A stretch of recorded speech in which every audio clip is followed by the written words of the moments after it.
Hello everyone, people are asking us why we've introduced power supply modules that are modular. The answer is simple.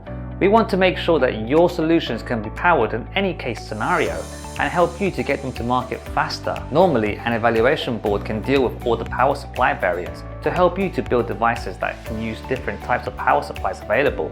For example, for IoT sensors, you mostly need battery power. To deploy outdoors, you will need a battery plus solar power. And for industrial uses, you will need 5 to 24 volt power. But dealing with all these possibilities will make a single board very large. Our goal is to help you create compact devices that you can bring to market faster.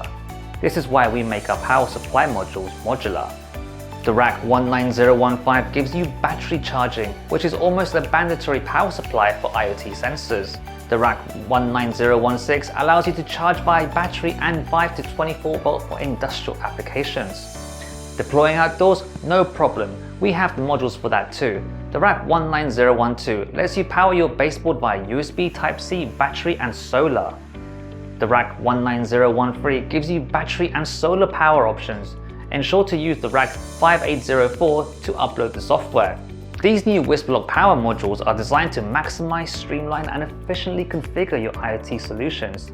And they work whether your solutions are mini, standard or full-sized. The WisBase Mini RAK19009 is a mini baseboard with up to 2 sensor slots. You can select any of the power modules to fit your solution. The WisBase Standard RAK19010 is a standard base with up to 4 sensor slots and 1 I/O slot. And the WisBase full-size RAK19011 is a full-size base with up to 6 sensor slots and 2 I/O slots. Different WisBase boards will allow you to build different sized devices combined with different sized enclosures. Now your solutions can work easily with any available power supply. We hope you're as excited as we are.